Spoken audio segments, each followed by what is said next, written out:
اور تمہارا دھیان بھی دوسری طرف بڑھ جائے گا۔ اسے حکم سناتے وہ مردان خانے سے جانے لگے، لیکن اس کے الفاظ نے انہیں رکنے پر مجبور کیا۔ جب سب کو پتا ہے وہ پاگل پن ہے میرا، تو کیوں بابا، کیوں آپ لوگ مجھے مزید پاگل کر رہے ہیں؟ اسے پانا میرا جنون نہیں، میری ضد ہے، اور اپنی ضد پوری کرنے کے لیے اگر مجھے کسی کی جان لینا پڑی تو میرے ہاتھ ذرا برابر نہیں کپ کپائیں گے۔ اگر وہ مجھے نہ ملی بابا سائیں، تو خدا پاک کی قسم، نہ تو وہ زندہ رہے گی نہ میں۔ شیر کی طرح غراتے وہ اپنی بات کہتے وہاں سے جا چکا تھا۔ زنان خانے میں موجود اس کی ماں نے دل پر ہاتھ رکھا، دوسری خواتین منہ پر ہاتھ رکھتے رونے لگیں۔ بابا سائیں، وہ ضدی ہے، آپ بات ایک بار غور تو کریں۔ فواد سے اپنے بھائی کی حالت دیکھی نہ گئی۔ اگر وہ ضدی ہے تو میں اس کا باپ ہوں۔ کہنے اور کرنے میں بہت فرق ہوتا ہے فواد۔ میرے شیر، تم نکاح کی تیاری کرو۔ اس کا کندھا تھپ تھپاتے وہ اپنی اجرک کندھے پر ڈالتے مردان خانے سے نکلے۔ پیچھے فواد نے پریشانی سے اپنی چھوٹے لاڈلے بھائی کے بارے میں سوچا۔ پورے خاندان میں وہ دونوں باپ بیٹے اپنی ضد پوری کرنے کی خاطر کچھ بھی کر گزرتے تھے۔ جہانگیر خان، جن کے 2 بیٹے اور 1 بیٹی تھی، جابر خان، دلاور خان اور دلنشین خان۔ جابر خان، جن کی شادی اپنی ہی تایا زاد نرمین سے ہوئی تھی، جو بہت نیک خاتون تھی۔ ان کے 2 بیٹے تھے، فواد خان اور پورے خاندان میں سب سے چھوٹا داور خان۔ فواد جتنا نرم مزاج، ہنسمکھ، رحم دل تھا، وہیں داور بلا کا ضدی، سب کا لاڈلا اور نہایت ہی مغرور شخصیت کا مالک تھا۔ اس کی بھری آنکھیں سامنے والے پر وحشت سی طاری کر دیتی تھیں۔ دلاور خان، جن کی شادی نرمین بیگم کی چھوٹی بہن مہرو سے ہوئی تھی، ان کی اکلوتی بیٹی تھی رائنا خان، جن کو حور کہنا مناسب ہوگا۔ پھولوں سی نازک گلابی ہونٹوں والی دلاور خان جیسی سنہری آنکھیں، باپردہ اور نہایت ہی سادہ مزاج کی مالک تھی۔ پھول کی پنکھڑیوں جیسے ہونٹوں پر ہمہ وقت رہنے والی مسکان اور چہرے پر چھایا نور وہ حسن کا پیکر تھی۔ خدا نے انہیں ہر فن سے نوازا تھا۔ وہ کالج جا رہی تھی اپنی بابا کی ضد پر، مگر سردار جابر خان کو ہرگز اس کا پڑھنا منظور نہ تھا، کیونکہ ان کی روایت تھی لڑکا جتنا مرضی پڑھ لے، اگر لڑکی کو پڑھایا تو لڑکی بگڑ جائے گی۔ دلنشین بیگم، جن کی شادی اپنے ماموں زاد فراز شاہ سے ہوئی تھی، جو بہت ہی محبت کرنے والے انسان تھے، ان کی جڑواں بیٹیاں تھیں ہانیہ، وانیہ۔ شرارتی نٹ کھٹ سی طبیعت کی ان کی حویلی بھی خان پیلس کے ساتھ تھی، شاہ حویلی۔ ہمارے شہزادے داور خان کو لندن سے اپنی پڑھائی مکمل کر کے گھر تشریف لائے تھے اور بہت خوش تھے کہ اب وہ اپنی پسند، اپنی محبت رائنا کے قابل ہو چکے ہیں، اپنے دم پر کچھ کرنے لگے ہیں۔ وہ اب اس پری پیکر کو اپنے پاس لا سکتے ہیں۔ لیکن خان ولا میں قدم رکھتے ہی جو خبر انہیں ملی تھی، وہ ان کے سارے خوابوں پر پانی پھیر چکی تھی۔ ان کے بھائی فواد خان کے ساتھ اس پری کا نکاح ہو رہا تھا۔ یہ سنتے ہی وہ غصے سے پاگل ہونے کے در پہ تھا۔ بچپن میں ایک بار اس پری کا نورانی چہرہ دیکھا تھا، تب سے وہ اس کا اسیر ہو چکا تھا۔ نہ جانے کتنی بار وہ اس پری کے چہرے کو کاغذ پر اتارنے کی کوشش کر چکا تھا، لیکن وہ کاغذ میں دم کہاں جو حقیقت میں تھا۔ اف میرا سر! وہ جو چھوٹے خان کی آمد کا سن کر ان سے ملنے جا رہی تھی کہ کسی چوڑے پتھر نما وجود سے ٹکرا کر گرتی کہ سامنے والے نے نہایت نرمی سے اس کے گرد بازو حائل کرتے اسے گرنے سے بچایا۔ ہانیہ نے گرنے کے ڈر سے اس کے بازوؤں پر بلیوں جیسے ناخن گاڑے تو وہ اپنے بازو اور پھر اس کے خوبصورت چہرے پر ڈر دیکھ کر مسکرایا۔ شہزادی، آنکھیں کھول لیں، آپ محفوظ ہیں۔ وہ اس کے قریب جھکتے نرمی سے مسکراتے لہجے میں گویا ہوا تو ہانیہ نے ایک دم آنکھیں کھولیں تو سامنے کھڑے فواد کی بھوری آنکھوں سے اس کی سبز آنکھیں دو چار ہوئیں۔ ایک پل کو لگا کہ وقت تھم سا گیا ہو۔ اس کی خوشبو فواد خان کو اس کا اسیر کر رہی تھی۔ اس کی گہری سبز جھیل سی آنکھیں، جن میں ڈر کے مارے آنسو آ چکے تھے، ان میں ڈوبنے کو دل چاہ رہا تھا، اور اسے اپنے قریب دیکھ کر ہانیہ کی جان ہوا ہوئی۔ خان سائیں! اس کو کھوئے دیکھ وہ لرزتی آواز میں دھیمے سے بولی۔ سبز آنکھوں کو جھپکاتے معصومیت سے ارد گرد دیکھا کہ کوئی دیکھ تو نہیں رہا۔ اس کی نظریں ہٹیں تو وہ ہوش میں آتے اس سے دور ہوا۔ شہزادی، اب یہ نگاہیں میرے سوا کسی اور پر نہ اٹھیں، ورنہ آپ کی نازک جان کے لیے اچھا نہیں ہوگا۔ اس کی جھیل سی آنکھوں کو دیکھتے وہ نہایت نرمی سے بولا، مگر اس کے لہجے میں صاف وارننگ تھی۔ ہانیہ نے ناسمجھی سے اسے دیکھا۔ خان، آپ کیا کہہ رہے ہیں؟ وہ گھبرائی ہوئی آواز میں بولتی اسے ڈری سہمی سی گڑیا ہی لگی تھی۔ وہ تھوڑا سا اس پر جھکا کیونکہ ہانیہ کی عمر کے ساتھ اس کا قد بھی چھوٹا تھا۔ وہ اس کے دل تک بھی بمشکل آتی تھی۔ یہی کہ شہزادی آپ کا شہزادہ میں ہوں، اب آپ محض مجھے دیکھا کریں۔ زومینیت لیے گمبھیر لہجے میں سرگوشی کی تو اس کی سفید رنگت میں سرخیاں گھلیں، گلابی گالوں پر گھنی پلکیں سایہ فگن ہوئیں، گھبراہٹ سے اس کی پیشانی عرق آلود ہوئی۔ دانتوں تلے لب دبا کر اس نے ہانیہ کا گھبرایا روپ دیکھا۔ شہزادی خود کو تیار کر لے، کچھ دن بعد آپ کا بھی نکاح ہے۔ آپ کا شہزادہ آپ کو اپنے پاس لانے کی پوری تیاری کر چکا ہے۔ اس کی نظروں کی تاب نہ لاتے ہانیہ نے کنارہ کشی کرتے سائیڈ سے ہو کر گزری کہ فواد کے لفظوں نے اس کے قدموں میں جیسے زنجیر سی ڈال دی۔ حیرت سے گنگ وہ منہ کھولے اپنے پیچھے اس کے قدموں کی آہٹ کو خود سے دور جاتا سن رہی تھی۔ ایک دم اسے شرم نے آ گھیرا۔ وہاں سے بھاگتے وہ سیدھا اپنے کمرے میں بند ہوئی۔ دانتوں تلے دبائے لبوں پہ آئی شرمگی مسکراہٹ کو روکا دل تھا مانو پسلیوں سے سر پھٹک رہا تھا۔ اس کا پورا بدن گھبراہٹ اور شرم کے زیر اثر ابھی تک کانپ رہا تھا۔ جلدی سے بیڈ پر لیٹتی کمفرٹ سر سے لے کر پاؤں تک اوڑھ گئی۔ کیا ہوا بیگم؟ آپ پریشان معلوم ہو رہی ہیں۔ دلاور خان کو زیادہ تر ڈیرے پر رہتے تھے، حویلی کے معاملوں سے یکسر انجان۔ مہرو خان کو پریشان دیکھ پوچھے بغیر نہ رہ سکے، سائیں چھوٹے خان سے تو مل چکے ہوں گے آپ؟ آج انہوں نے بوال مچا دیا تھا۔ شیر کی طرح دھاڑتے وہ بس ایک ہی مالا جپ رہے تھے کہ وہ اپنی بچی سے شادی کے خواہش مند ہیں، لیکن سردار سائیں نے اپنا حکم سنایا ہے کہ بڑے خان اور رائنا کا نکاح ہوگا۔ چھوٹے خان بہت غصے میں تھے، مجھے ڈر ہے کہ کہیں وہ میری بچی کو نقصان نہ پہنچا دیں۔ مہرو خان اپنے شوہر کی بہت لاڈلی تھی، اپنے دل میں چھپے خدشات ان پر ظاہر کر گئی، جو نہایت سنجیدگی سے ان کی باتیں سن رہے تھے۔ بیگم، آپ جانتی ہیں کہ خان کبھی بھی ہماری گڑیا کو نقصان نہیں پہنچائے گا۔ کیوں؟ دلاور خان کی بیٹی ہے، اس لیے نہیں، بلکہ اس لیے کہ وہ ایک عورت ہے، اور سب سے بڑی بات اس کی عزت ہے۔ خان مرتے مر جائے گا لیکن کسی بھی عورت کی توہین نہیں کرے گا، اور مجھے اپنی گڑیا کے لیے خان ہی پسند تھے، لیکن بھائی جان کے فیصلے کے آگے بھلا کس کی چلی ہے آج تک؟ بس اب اللہ پاک جو چاہیں گے ہوگا تو وہی، تو آپ کو فکر مند ہونے کی ضرورت نہیں ہے۔ عشاء کی نماز ادا کریں، ہم بھی نماز پڑھ کر آتے ہیں، رسانیت سے انہیں سمجھاتے۔ وہ کافی حد تک ان کا دل ہلکا کر چکے تھے۔ ان کی پیشانی چومتے وہ نماز پڑھنے کے لیے مسجد روانہ ہوئے۔ اللہ پاک، میں گناہ گار انجان ہوں تیرے فیصلوں سے، آپ کرتے ہیں، آپ ہی جانتے ہیں کہ کس فیصلے میں ہماری بھلائی ہے۔ میرے مالک، بس اتنی سی گزارش ہے کہ میرے محرم کے سوا میرے دل و دماغ میں کسی غیر محرم کا خیال بھی نہ آئے۔ مجھے یقین ہے اللہ پاک کہ آپ جو کریں گے اسی میں میری ہم سب کی بہتری ہوگی۔ سفید دوپٹے کے حالے میں لپٹا پر نور چہرے پہ ہاتھ پھیرتی وہ جائے نماز تہہ کر کے جگہ پر رکھتی، قرآن مجید چوم کر سینے سے لگائے وہ بیڈ پر آئی۔ سورہ ملک پڑھ کر اپنے اوپر پھونکتے وہ سب کو اللہ کی امان میں دیتی، قرآن مجید کو غلاف میں لپیٹ کر چوم کر اس کی جگہ پر رکھتی پلٹی، سامنے منہ بنائے کھڑی وانیہ کو دیکھ مسکرائی۔ کیا ہوا میری شہزادی، منہ کیوں سجائے کھڑی ہو؟ بیڈ پر بیٹھ کر ان کو اپنے پاس بلاتے وہ جانتی تھی انہیں نیند نہیں آ رہی ہوگی۔ آپی، ہمیں نیند نہیں آ رہی۔ ہانیہ اور وانیہ دونوں ہی خان حویلی موجود تھیں۔ نیند نہ آنے پر اس کے روم میں آتی بیزاریت سے بولی۔ وہ جو پہلے سے جانتی تھی مسکرا دی۔ وہ جب بھی خان حویلی آتی انہیں نیند نہیں آتی تھی، اور وہ پوری رات رائنا کے روم میں باتیں کرتے پائی جاتی تھی۔ اچھا آج کیا سناؤں آپ لوگوں کو؟ آپی، آپ یہ بتائیں کہ ہر رات آپ سورہ ملک پڑھتی ہیں، ایسا کیوں؟ دونوں جب بھی انہیں دیکھتی وہ قرآن پڑھ رہی ہوتی تھی۔ آج انہوں نے پوچھا تو وہ کھل کر مسکائی۔ روم سے گزرتے داور نے وانیہ کا سوال سنا تو رائنا کا جواب سننے کے لیے وہیں رک گیا۔ سونے سے پہلے سورہ ملک ضرور پڑھنی چاہیے، کیونکہ ہمارے پیارے نبی کریم صلی اللہ علیہ وآلہ وسلم کا فرمان ہے، قرآن حکیم میں 30 آیتوں کی ایک سورت ہے جو اپنے پڑھنے والے کی سفارش کرے گی حتیٰ کہ اسے بخش دیا جائے، اور وہ سورت ملک ہے۔ مطلب یہ کہ اگر سوچ سمجھ کر اور غور و فکر سے پڑھی جائے تو 30 دن تک اس کا اثر دل و دماغ پر رہتا ہے، جو انسان کو راہ راست پر چلنے کی تلقین کرتا رہتا ہے۔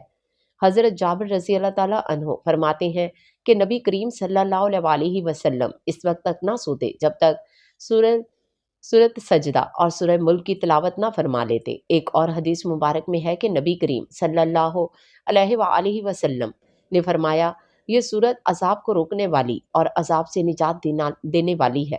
یہ اپنے پڑھنے والے کو عذاب قبر سے بچا دے گی۔ ملک کے معنی حکومت یا بادشاہت کے ہیں۔ اس صورت میں اللہ تعالیٰ کی قدرت و عظمت کا بیان ہے جو اس کائنات کا بادشاہ ہے۔ کفر کے ہولناک نتائج سے ڈرایا گیا ہے اور بتایا گیا ہے کہ اللہ تعالیٰ کی پکڑ سے بے خوف نہیں ہونا چاہیے۔ اللہ تعالیٰ نافرمان بندوں کو دنیا آخرت میں سزا دینے پر قادر ہے۔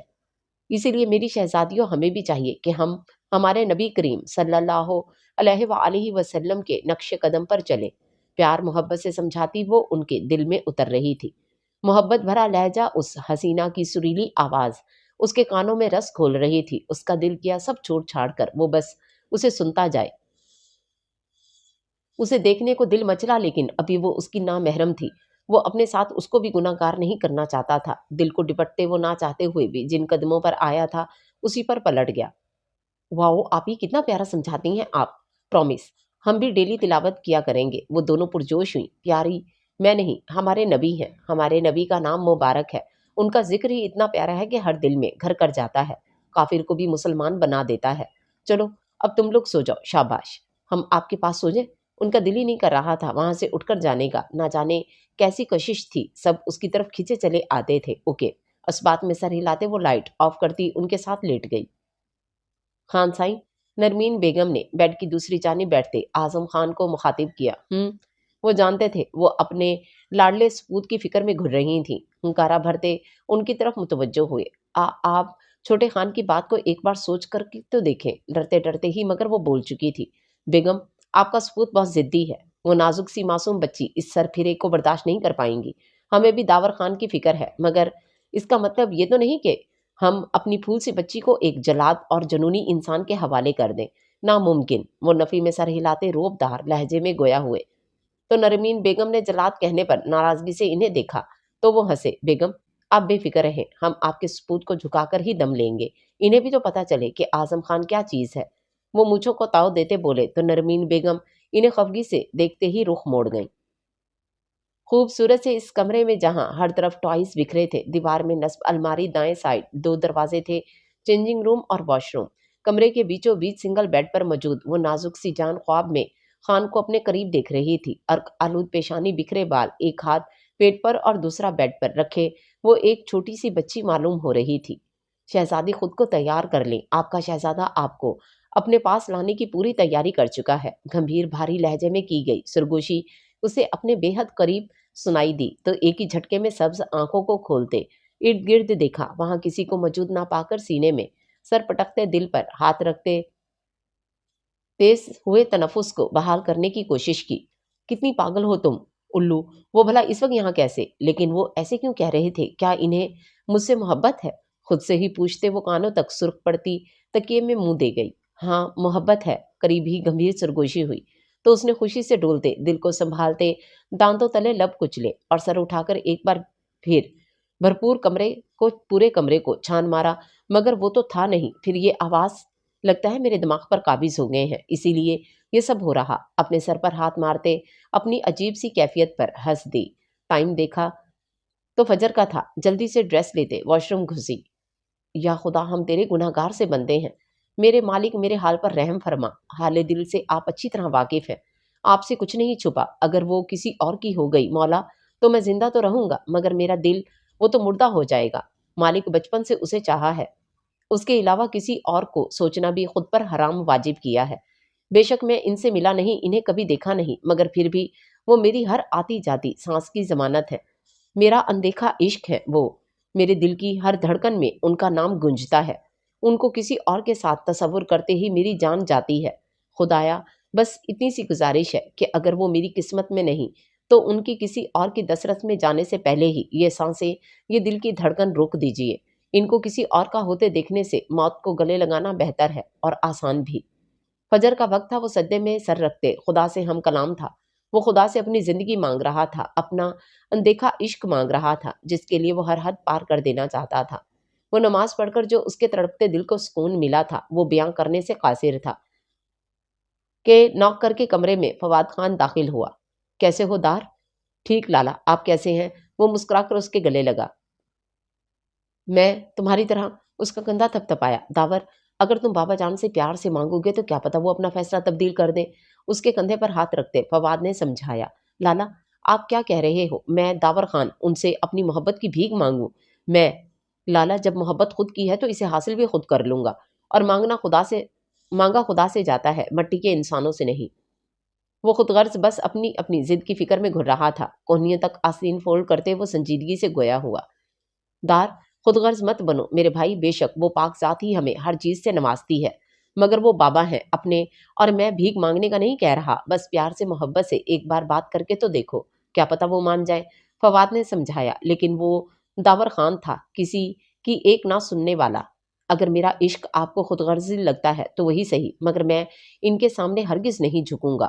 وہ اپنی اجرک کو کندھوں پر ڈالتے ضدی لہجے میں بولا، مرضی ہے تمہاری، ویسے کیا تم جانتے ہو اگر خانی کو اس سب کا پتہ چلا تو وہ تمہیں دیکھنا بھی پسند نہیں کریں گی، کیونکہ تم سب کے سامنے ان کا کردار مشکوک کر رہے ہو۔ فواد نے اس کی سنگین غلطی کا احساس دلایا، لالا خدا گواہ ہے، میں نے ان کو دیکھا، وہ بچپن کی ایک جھلک سے ہی وہ مجھے اپنے عشق کی آگ میں قید کر چکی ہیں۔ اس الزام پر تو وہ جیسے تڑپ ہی اٹھا تھا۔ یہ تو تم جانتے ہو دار، حویلی والے جانتے ہیں کہ تم نے خانی کو نہیں دیکھا، لیکن ملازم لوگ وہ تو نہیں نہ جانتے کہ تم نے خانی کو نہیں دیکھا، تم اس کی تذلیل کر رہے۔ وہ سمجھدار تھا، جانتا تھا کہ داور خان غصے کا بہت تیز ہے، اس لیے اس کی ہی کمزوری خانی کے متعلق کہا، ورنہ کسی کی اتنی کہاں مجال کہ اس خوبصورت شہزادے کے بارے میں اکیلے میں بھی ایک لفظ تک نکال پائیں۔ میں انہیں رسوا نہیں کرنا چاہتا، لیکن میں ان کے بغیر جینے کا بھی نہیں سوچ سکتا لالا۔ سلکی بالوں میں ہاتھ پھیرتے بیڈ پر بیٹھتا وہ بے بسی کی انتہا پر تھا۔ میرے بھائی تم سنو، اگر انہیں اپنانا چاہتے ہو تو بنا کسی کو ناراض کیے تو میرے پاس ایک ترکیب ہے۔ کیسا پلان؟ وہ ان کی طرف دیکھنے لگا جو مسکراتی نظروں سے اسے دیکھ رہے تھے، پھر آہستہ آہستہ سب بتانے لگے۔ واہ لالا کتنے کمال ہو آپ، آئی لو یو یار۔ وہ خوشی سے ان کے گلے لگتے زور سے بولا تو باہر سے گزرتے جابر خان نے مسکراتے ہوئے اندر قدم رکھا۔ انہیں دیکھ وہ دونوں سیدھے ہوئے۔ کیسا ہے خان؟ میرے بچے غسیلے سے ہی، مگر وہ اس اکڑو سر پھرے شہزادے سے محبت بھی بہت کرتے تھے۔ وہ آگے بڑھ کر ان کے گلے لگا۔ میں ہینڈسم، آپ کیسے ہیں بابا؟ سائیں، ہمارا شیر اگر ہینڈسم ہے تو ہم سپر ہینڈسم ہیں۔ وہ اس کے بال بکھیرتے بولے، لگ ہی نہیں رہا تھا یہ دونوں دوپہر میں جنگلی شیر بنے ہوئے تھے۔ بابا آپ کی مذاق کرنے کی عادت نہ گئی، داور نے مسکرا کر میٹھا طنز کیا تو وہ بھی کہکا لگا گئے۔ فواد نے مسکرا کر ان دونوں کو دیکھا، وہ دونوں ساتھ تھے تو سب کر سکتے تھے، مگر ہائے یہ ان کی ضد، بالکل تمہاری طرح داور خان۔ وہ دو بدو مچھوں کو تاؤ دیتے مسکرا کر بولے۔ فواد نے لب دبائے، ان دونوں کو دیکھا، ایک شیر تھا تو دوسرا سوا شیر۔ خیر فواد جا کر شہر سے بہو کے لیے اپنے اور اس کے لیے بھی شاپنگ کر آنا، آخر کچھ دن بعد نکاح ہے تمہارا، انہوں نے مسکرا کر کہا اور مچھوں کو تاؤ دیتے وہاں سے چلے گئے، جبکہ ان کی بات پر داور نے مٹھیاں بھینچتے خود پر قابو کیا۔ فواد نے نفی میں سر ہلاتے ان کی پشت کو دیکھا، جاتے جاتے پہلے سے بھڑکتی آگ میں گھی ڈالنا ضروری تھا۔ السلام علیکم اماں بھی، میرا ناشتہ دیں، رائنا نے کچن میں آتے کہا، جہاں ساری ملازمہ کسی نہ کسی کام میں مصروف تھی۔ اس کے آنے پر ایک دم سیدھی ہوئی۔ وعلیکم السلام، ہم آپ کا ناشتہ لا ہی رہے تھے، آپ نے کیوں زحمت کی یہاں آنے کی؟ اماں بی نے اس کے حجاب میں لپٹے خوبصورت معصوم چہرے کو دیکھتے دل ہی دل میں نظر اتاری۔ کوئی زحمت نہیں ہے اماں بی، آپ کھانا دے دیں، بس میں کالج سے لیٹ ہو رہی ہوں۔ گھڑی میں ٹائم دیکھتے اس نے جلدی سے کہا تو خاتمہ نے ٹرے میں ایک جوس کا گلاس اور ساتھ میں پاستا رکھتے اسے پکڑائے۔ وہ شکریہ کہتے وہیں پڑے ڈائننگ ٹیبل پر بیٹھ کر ناشتہ کرنے لگی۔ اماں بھی خانی کتنی پیاری اور نرم دل ہے۔ ساتھ کھڑی بانو نے حسرت سے اسے دیکھا تو اماں نے اسے جھڑکا، ماشاءاللہ کہو بانو، کیوں ہماری بچی کو نظر لگانی ہے تم نے؟ میں تو بس، وہ منمنائی تو اماں بھی نے اسے کام کرنے کا اشارہ کیا۔ کچھ ہی دیر میں حجاب سیٹ کرتے وہ وانیہ اور ہانیہ کے ساتھ کالج کے لیے دلاور خان کے ساتھ گاڑی میں بیٹھتی کالج روانہ ہوئی۔ خان میرے بچے، نرمین بیگم اس کے نفاست سے سجے روم میں آئی، جہاں وہ یہاں وہاں چکر لگاتے غصے سے مٹھیاں بھینچتے کچھ سوچ رہا تھا۔ اتنے سالوں بعد اپنی جنت کو دیکھ کسی ننھے بچے کی طرح وہ ان کے آنچل میں چھپ گیا۔ ماں سائیں کیسی ہیں آپ؟ ان کے ہاتھ چومتے وہ محبت سے پوچھنے لگا۔ نہ جانے کتنے سال بعد اسے اپنی ماں کا شفقت بھرا لمس نصیب ہوا۔ ماں صدقے جس کی تم جیسی نیک اولاد ہو تو اس کی ماں کو بھلا کچھ ہو سکتا ہے؟ اس کی پیشانی پر لب رکھتے وہ اپنے خوبرو بیٹے کے دل ہی دل میں نظر اتارنے لگیں۔ سفید رنگت پر سفید شلوار قمیص، آنکھوں کی چمک، مغرور کھڑی ناک، انابی لب، لب و لہجے سے وہ کسی ریاست کا بادشاہ معلوم ہوتا تھا۔ اللہ پاک آپ کو ہمیشہ سلامت اور برکت والی زندگی عطا کرے، آمین۔ اپنی ماں کا وہ چہیتا تھا۔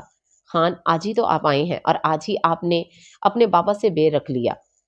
نرمین بیگم اس کے گھنے بالوں میں ہاتھ چلاتے گویا ہوئی۔ ماں سائیں، آپ جانتی ہیں اس پری کے لیے ہی میں لندن گیا تھا تاکہ اپنے بل بوتے پہ کچھ کر سکوں۔ جب سب کو پتا تھا کہ وہ میری ہے تو لالا سے ان کا نکاح طے کرنے کا مقصد، بابا جانتے ہیں کہ وہ لڑکی میری سانسوں کی وجہ ہے، پھر بھی، اور آپ نے بھی انہیں نہ روکا۔ بولتے وہ آخر میں شکوہ کر گیا، یہاں خواتین کی چلتی ہی کب ہے خان، یہاں صرف مردوں کی حکومت ہے، اپنے بابا سائیں سے بدگمان مت ہو، وہ جو سوچیں گے تمہارے بھلے کے لیے ہی سوچیں گے۔ نرمین بیگم نے سمجھایا، نہیں ماں سائیں، وہ مجھے بے بس کرنا چاہتے ہیں، وہ سوچتے ہیں میری پری کو مجھ سے چھین کر وہ مجھے کمزور کر کے اپنے سامنے جھکا لیں گے، لیکن یہ ان کی خوش فہمی ہے کہ داور خان نہ کبھی جھکے گا اور نہ ہی اپنی پری کو کسی اور کا ہونے دے گا۔ اس نے نفی میں سر ہلاتے طنزیہ مسکراہٹ سے کہا، میری جان، اپنی ضد چھوڑ دو، کیا فائدہ ایسی ضد کا، تمہارے بابا اپنے اصولوں کے بہت پکے ہیں، وہ کبھی اپنا فیصلہ نہیں بدلیں گے۔ ماں سائیں، انہیں اپنا فیصلہ بدلنا ہوگا، میں انہیں اتنا مجبور کر دوں گا کہ وہ خود میری شادی میری پری سے کروائیں گے، اگر ایسا نہ کیا تو پھر مجھے انگلی ٹیڑھی کرنی پڑے گی۔ دماغ میں کچھ کھچڑی پکاتے وہ ہنس کر گویا ہوا تو نرمین بیگم نے اس کی نظر اتاری۔ اس کے سنجیدہ چہرے پر مسکراہٹ بہت جچتی تھی۔ پورے گاؤں میں سب سے خوبرو مغرور ضدی اس کی شخصیت تھی۔ اللہ تمہیں کامیاب کرے۔ نرمین بیگم نے اس کی پیشانی کا بوسہ لیا اور اٹھ کر کچن کی طرف چل دی۔ پیچھے وہ اپنے کپڑے لیتے واش روم میں گھسا۔ السلام علیکم، کیسے ہیں آپ لالا؟ ہانیہ اور وانیہ نے لاؤنج میں آتے بے صبری سے کہا۔ کالی شلوار قمیض پر کریم کلر کی اجرک کندھوں پر ڈالے، آستین کو فولڈ کیے، ٹانگ پر ٹانگ چڑھائے وہ مغرور شہزادہ مضبوط ہاتھ کی مٹھی بنائے ہونٹوں پر رکھتے دلاور اور اعظم خان کی گفتگو سن رہا تھا۔ اس کے ساتھ ہی فواد بیٹھا ان کی باتوں میں شریک تھا۔ وعلیکم السلام شہزادی، میں ٹھیک، آپ کیسی ہیں؟ ان کے سر پر پیار سے ہاتھ رکھتے وہ نرم لہجے میں بولا تو وہ دونوں وہیں پڑے صوفوں پر براجمان ہوئی۔ فواد نے مسکرا کر ہانیہ کو دیکھا جو اس سے نظر ملتے ہی نظریں پھیر چکی تھی، کہ سمجھا شاید وہ اس سے گھبرا رہی ہے، لیکن وجہ کچھ اور تھی۔ لالا، آپ شاپنگ کر آئے ہو؟ ہانیہ نے ٹیبل پر پڑے شاپنگ بیگز پوچھے تو اس نے مسکرا کر سر اسبات میں ہلایا۔ وہ دونوں شاپنگ دیکھنے لگیں۔ ہماری شہزادیوں نے خریداری نہیں کی؟ دلاور خان نے نرمی سے پوچھا تو وہ دونوں نفی میں سر ہلا گئیں۔ مامو جان، ہم نے خانی آپی سے اپنے ڈریس تیار کروا لیے ہیں، بس جیولری چاہیے جو آج ہی ہم خادمہ سے کہہ کر منگوا لیں گے۔ ہانیہ پرجوش سی ہوئی، ہاں آپ لوگ تو ایویں یوں یوں کر کے تیار ہو جاتے ہو، ہم نے بہت کچھ کرنا ہوتا، بال بناؤ، کاجل لگاؤ، چوڑیاں پہنو، میک اپ کرو، جیولری پسند کرو۔ وانیہ جو شروع ہوئی تو چپ ہونے کا نام نہیں لے رہی تھی۔ ہانیہ نے کونی اس کی کمر پر ماری تو وہ دانت لبوں تلے دبائے خاموش ہوئی اور انہیں دیکھنے لگی جو کہکا دبائے سرخ ہو رہے تھے۔ اس کے دیکھنے پر ان کا سب کا ضبط ٹوٹا اور پوری خان حویلی ان کے کہکوں سے گونج اٹھی۔ کام کرتی ملازمہ نرمین بیگم، مہرو بیگم، حویلی کی دیواریں ہک دک ان کا کہکا سن رہی تھیں۔ ہماری شہزادیوں کے تو دکھ ہی نرالے ہیں، لیکن آپ بے فکر رہیں، اس بار آپ کے لالا یہاں موجود ہیں، آپ کو ذرا بھی میک اپ کرنے کی زحمت کرنی نہیں پڑے گی، کیونکہ ہم نے اپنی چھوٹی شہزادیوں کے لیے بیوٹیشین بلوائی ہے۔ بمشکل ہنسی روکتے داور نے کہا تو اب کی بار ان دونوں کا کہکا بھی گونجا۔ نرمین بیگم نے دور سے ہی ان کی نظر اتاری۔ یس، موبائل رنگ ہوا تو یس کرتے کام سے لگایا۔ سر، میم پر کوئی نظر رکھوا رہا ہے، سامنے سے کلیم نے جو کہا تو داور کا دل کیا ان آدمیوں کے ساتھ کلیم کو بھی اڑا دے۔ اس کی بھوری آنکھوں میں گلابی پن چھانے لگا۔ کیچم مٹھیاں بھینچتے سختی سے کہا اور کال کٹ کی تو ان سب کو اپنی طرف متوجہ پایا۔ شہزادی، آپ لوگ یہ بیگز ان کے روم میں لے جائیں، وہ مشکل دھیمے سے لہجے میں کہتے وہ لمبے لمبے ڈگ بھرتے لاؤنج سے ہی نکل گیا، جبکہ ان تینوں نے اس کے سرخ چہرے اور ہاتھوں کی ابھری رگوں کو دیکھا اور نفی میں سر ہلایا، نہ جانے کس کی شامت آئی تھی۔ اوکے، وہ دونوں کندھے اچکائے بیگز اٹھاتی رائنا کے روم کی طرف بڑھی۔ ہیں، یہ کیا کہہ رہی ہو تم؟ فواد لالا نے تمہیں پرپوز کر دیا اور مسنی تم نے مجھے بتانا تک گوارا نہ کیا؟ وہ اس کے حجاب میں سے نظر آتی آنکھوں کو دیکھتے وہ کھڑے ہوتے غصے سے مٹھیاں بھینچے بولی، میری ماں اب بتا تو رہی ہوں، اس میں اتنا غصہ ہونے والی کیا بات ہے؟ ہانیہ نے اسے واپس بٹھاتے کہا۔ وہ گرلز کالج گاؤں سے تھوڑا دور تھا، لیکن پھر بھی وہ تینوں وہاں حجاب میں ہی ہوتی تھیں۔ لیکن پھر بھی ہانی، ان کی شادی تو خانی آپی سے ہو رہی ہے، تو تمہیں اس طرح کی بات کرنے کا کیا مقصد ہے ان کا؟ وہ مشکوک لہجے میں کہتی پیشانی مسلنے لگی۔ کوئی مقصد نہیں ہے، انہوں نے بس ایسے ہی کہہ دیا کہ شہزادی آپ کا شہزادہ۔ اس سے زیادہ وہ بول ہی نہ پائی۔ رائنا جو اسائنمنٹ سبمٹ کرواتی ان کی طرف آ رہی تھی۔ ان کی باتیں سن اس کے پاؤں تلے زمین کھسکی، لیکن پھر مسکراتی وہ ان کے ساتھ جا بیٹھی۔ تو وانیا کے دماغ میں کچھ کھچڑی پک کر کوئلہ ہوئی۔ ابھی نامحرم سے محبت کرنا، اس کے بارے میں سوچنا صحیح ہوتا ہے کیا؟ رائنا جانتی تھی وہ کس کے لیے بات کر رہی ہے۔ برا منائے بغیر وہ اس کا حجاب صحیح کرتے نرمی سے گویا ہوئی۔ نامحرم کی محبت کو ہمیشہ شیطان مزین کر کے پیش کرتا ہے۔ بہت دل چاہتا ہے کہ نامحرم سے محبت والی باتیں کی جائیں، اس کی محبت اور اس سے محبت کا اعتراف کیا جائے، لیکن یہ فتنہ ہوتا ہے، آزمائش ہوتی ہے۔ اللہ تعالیٰ بھی دیکھنا چاہتے ہیں کہ یہ میرا فرما بردار بندہ کتنی میری فرما برداری کرتا ہے۔ مجھے راضی رکھتے ہوئے نامحرم کی محبت سے دور ہوگا یا پھر مجھے ناراض کر کے نامحرم کے قریب جائے گا۔ بعض اللہ سے سچی محبت کرنے والے لوگ اللہ کے لیے نامحرم کی سچی محبت کو چھوڑ دیتے ہیں۔ انہیں وقتی طور پر تکلیف تو ہوتی ہے، لیکن پھر اللہ تعالیٰ انہیں حلاوت ایمانی نصیب فرماتا ہے۔ یہ حلاوت ایمانی دنیا کی سب سے بڑی نعمت ہے، اور بعض کمزور ایمان والے لوگ اللہ کی نافرمانی کر کے نامحرم کے قریب ہو جاتے ہیں۔ انہیں وقتی طور پر خوشی ہوتی ہے بس، کیونکہ گناہ میں اللہ تعالیٰ نے بھی لذت رکھی ہے۔ یہ اس گناہ والی لذت کو سکون اور راحت سمجھتے ہیں، لیکن یہ اندر ہی اندر خود کو بے سکونی والی کیفیت میں پاتے ہیں۔ یہ فتنہ ہر انسان کے ساتھ پیش آتا ہے۔ محبت کوئی گناہ نہیں ہوتی، بس محبت کی شرط نکاح ہے۔ محبت خدیجہ رضی اللہ تعالیٰ عنہا کو بھی آقا رسول صلی اللہ علیہ وآلہ وسلم سے ہوئی تھی، اور انہوں نے فوراً نکاح کا پیغام بھیجا تھا۔ نامحرم کی محبت کتنی بھی پاک کیوں نہ ہو، اگر آپ کی منزل نکاح نہیں تو وہ رشتہ حرام ہے، وہ اللہ کے ہاں قابل قبول نہیں ہے۔ محبت تو ہو جاتی ہے، لیکن جب محبت ہو تو نکاح کرو۔ اگر وہ محبت نکاح تک نہیں جا سکتی تو خاموش ہو جاؤ اور معجزے کا انتظار کرو۔ اگر وہ آپ کے نصیب میں ہے تو آپ کو ضرور ملے گا، سالوں بعد ہی کیوں نہ ملے، وہ آپ کو مل کر رہے گا۔ میں نے حقیقت آپ کے سامنے رکھ دی ہے، اگر آپ سمجھدار ہوں گی تو کبھی بھی غلط قدم نہیں اٹھائیں گی شہزادی۔ اس کی باتیں سن ہانیہ کا دل اداس ہوا۔ آخر جو بھی تھا وہ اس کا نامحرم تھا۔ شرمندگی نے اسے آ گھیرا تو اس کی آنکھیں نم ہوئی۔ چلے بابا آ گئے۔ دلاور خان کو دیکھ وہ ان دونوں کو دھیان اپنی جانب کھینچ گئی۔ وہ دونوں مسکراتی گاڑی کی طرف بڑھی۔ وہ جو گاؤں کی سرحد سے باہر نکل چکا تھا، جو قدرے سنسان جگہ تھی کہ اتنے میں اسے ایک پراڈو اپنے پیچھے آتی نظر آئی۔ اس نے نظر انداز کرتے گاڑی کی سپیڈ بڑھائی۔ وہ پراڈو تیز رفتار سے سڑک کے بیچوں بیچ گول گول گھومنے لگی کہ وہ جلدی سے بریک پر پاؤں رکھتے بوکھلایا۔ اس کا شک پختہ یقین میں بدلنے لگا تھا۔ وہ خان تھا۔ کار رکی۔ اس میں سے کالی شلوار قمیض جو اس کی سرخ و سفید رنگت پر بہت جچ رہی تھی، بھوری آنکھوں پر گلاسز لگائے، کہنیوں تک فولڈ کیے آستین سے اس کے مضبوط مردانہ بازوؤں کی پھولتی رگیں اس آدمی پر وحشت طاری کر گئیں۔ اس کے حواس معطل ہونے لگے۔ سامنے کھڑے مغرور شخصیت میں اسے اپنی موت نظر آ رہی تھی۔ خان سائیں، مجھے معاف کر دیں، مجھ سے غلطی ہو گئی، اس سے پہلے دیر ہوتی۔ وہ کانپتے ہوئے اس کے قدموں میں جھکتے گڑ گڑانے لگا۔ غلطی نہیں، تم نے گناہ کیا ہے، ایسا گناہ جس کی معافی تمہیں کسی صورت نہیں ملے گی۔ اس کے کالر سے پکڑ کر دور پھینکتے وہ غرایا۔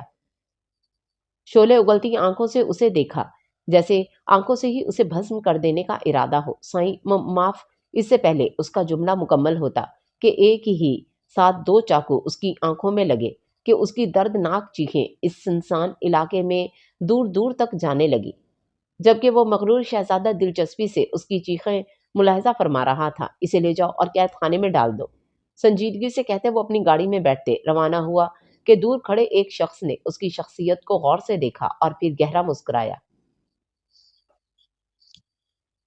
السلام علیکم پھپھو، کیسی ہیں آپ؟ فواد نے شاہ حویلی میں پہلی بار قدم رکھا تھا۔ لاؤنج میں آتے ہی سامنے دل نشیں بیگم صوفے پر بیٹھی ملازمہ کو دوپہر کے کھانے کا مینیو بتا رہی تھیں۔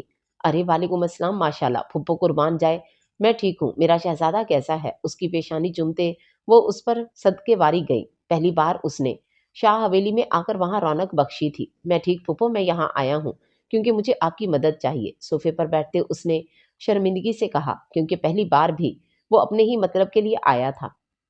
مجھے معلوم ہوا سب، بتاؤ کیا مدد چاہیے میرے بیٹے؟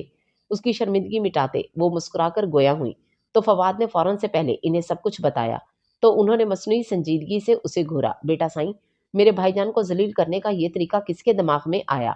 وہ پھپھو جان، میرے فواد نے کہہ کر دانتوں تلے لب دبائے تو وہ ہنس پڑی۔ بھائی جان غصہ ہوں گے تم سے، اس کے لیے کچھ بھی۔ فواد مسکرایا۔ صرف اس کے لیے؟ انہوں نے شریر نظروں سے اسے دیکھا تو وہ گڑبڑا گیا۔ نہیں پھوپھو جان، آپ تو جانتی ہیں مجھے۔ خیر ہانیہ کا رشتہ آیا ہے، گھر والے اور لڑکا بہت سلجھا ہوا ہے، میں سوچ رہی ہوں ہاں کر دوں۔ انہوں نے چور نظروں سے اس کے تاثرات جانچتے ہوئے مصنوعی سنجیدگی سے کہا۔ پر وہ تو میری ہے پھوپھو، آپ نے وعدہ کیا تھا، اس نے خفگی سے کہا تو دل نشیں شاہ ہنسنے لگی۔ وہ تو اسے ہی دیکھ رہی تھی۔ میں کچھ نہیں بھولی شہزادے، بس تم لوگ خیال سے سب کرنا، کیونکہ اگر اس کی بھنک بھی بھائی جان کو پڑی تو تم سمجھو دونوں کے ساتھ میری بھی کلاس لگے گی۔ انہوں نے مسکرا کر اس کے بال بکھیرے تو وہ دلکشی سے مسکرایا۔ رات کا وقت تھا، سبھی اپنے اپنے کمروں میں سونے جا چکے تھے اور وہ کچن میں گھسی رائنا اور اپنے لیے ہاٹ چاکلیٹ بنا رہی تھی کہ اپنے پیچھے قدموں کی آہٹ پر لب بھیج گئی۔ وہ جانتی تھی کہ پیچھے کھڑا شخص اور کوئی نہیں، فواد خان ہے۔ ہم سے ایسا کیا گناہ سرزد ہوا جو آپ ہمیں دیکھنا تک گوارا نہیں کرتی؟ وہ کپ لیے جانے لگی تو فواد نے سنجیدگی سے پوچھا۔ وہ دھڑکتے دل کے ساتھ رکی۔ ایسا تو کچھ نہیں ہے خان صاحب۔ جھوٹ جھوٹ مت بولنا مجھ سے ہانیہ بی بی، ورنہ وہ دھیمی آواز میں غرایا تو ہانیہ کی جھکی پلکوں سے آنسو بہہ نکلا۔ فواد نے لب بھیجتے اسے دیکھا جو نظریں جھکائے کانپے جا رہی تھی۔ اف، گہری سانس بھرتے خود کو ریلیکس کیا۔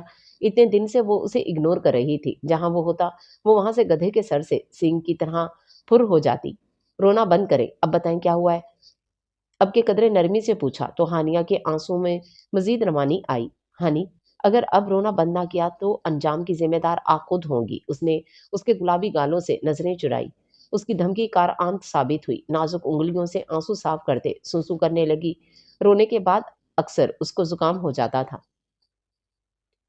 اچھا چھوڑیں، ریلیکس ہوں اور یہاں بیٹھے۔ ڈائننگ ٹیبل پر بیٹھتے اسے بھی بیٹھنے کا اشارہ کیا جو وہ لرزتی کانپتی بیٹھی گئی۔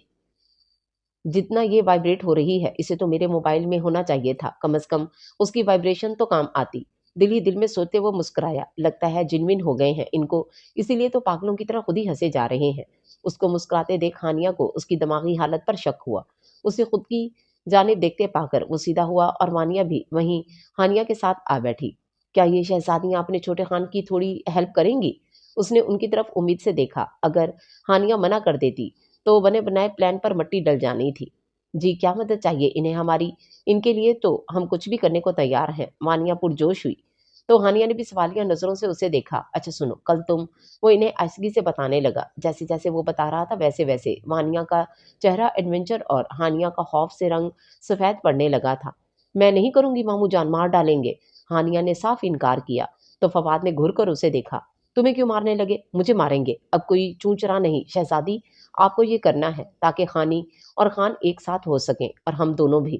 وہ ڈپٹ کر کہتے وہاں سے اٹھ کر چلا گیا، لیکن اس معصوم کی جان مشکل میں ڈال گیا۔ کم آن ہانی بھی بریو، کچھ نہیں ہوتا، بس تمہیں ڈرنا ہے جس کے لیے تو تمہیں پریکٹس کرنے کی بھی ضرورت نہیں۔ ہانی آپی، اس دن آپ نماز پڑھ رہی تھیں تو آپ کو یہ نہیں دکھا سکی؟ فواد لالا یہ ڈریس لائے ہیں آپ کے لیے۔ وانیہ نے داور خان کا حوالہ دیتے کپڑے نکال کر دکھائے۔ یلو اور گرین کلر کا شرٹ اور شرارہ تھا جسے دیکھ نائنا کا مسکراتا چہرہ ماند پڑا، کیونکہ شرٹ کی بیک پر صرف ڈوریاں تھیں۔ اس کے علاوہ یہ ڈریس خان لالا کی پسند کی ہے۔ یلو پاؤں کو چھوتا فراک جس کے گلے اور بارڈر پر گولڈن نفیس سا کام کیا ہوا تھا، گرین کلر کا چوڑی دار پاجامہ اور گرین ہی دوپٹہ تھا جس کے بارڈر پر زیادہ کام ہوا ہوا تھا۔ ہانیہ نے دانتوں تلے لب دبائے۔ یہ اچھا ہے۔ ہاٹ چاکلیٹ کا مگ لبوں سے لگاتے وہ مسکرائی تو وانیہ اور ہانیہ نے ایک دوسرے کو دیکھتے آنکھ ماری۔ چلیں شب بخیر، کل آپ کی مایوں ہے، سو جائیں۔ ڈریسز سمیٹ کر الماری میں رکھتے وہ باہر کو بڑھی۔ رائنا نے مسکرا کر انہیں دیکھا، پھر سائڈ لیمپ بند کرتی خود بھی کمفرٹ میں چھپے سونے لگی۔ خانی آپی کو فراق پسند آیا؟ ہانیہ نے داور کو شریر نظروں سے دیکھتے کہا تو اس کی بھوری آنکھوں میں چمک دیکھنے لائق تھی۔ دانتوں تلے لب دبائے، مسکراہٹ روکی جو اسے دنیا کا مشکل ترین کام لگا۔ ارے ہنسنے لالا، ہم نہیں لگاتے نظر۔ وانیہ نے اس کے سرخ چہرے کو دیکھتے شرارت سے کہا تو داور نے اسے مصنوعی گھری سے نوازا۔ ہنس لوں، کیا پتا کل بابا سائیں کے سمجھ تو سب گئے ہوں گے۔ ہانیہ کو دیکھتے وہ ڈرانے کے لیے بولا تو ہانیہ نے مسکین سی صورت بنائے داور کو دیکھا۔ لالا آپ شرم کریں ذرا، ہماری گڑیا کو کیوں ڈرا رہے ہیں؟ چلو گڑیا آپ لوگ آرام کریں، صبح ملیں گے، اوکے گڈ نائٹ۔ انہیں کہتے وہ فواد کے کندھے کے گرد ہاتھ ڈالتے باہر کو بڑھا۔ لالا کا کام کیا کر دیا، شہزادی سے گڑیا بن گئے، وانیہ نے مسکرا کر کہا تو ہانیہ نے اسے گھورا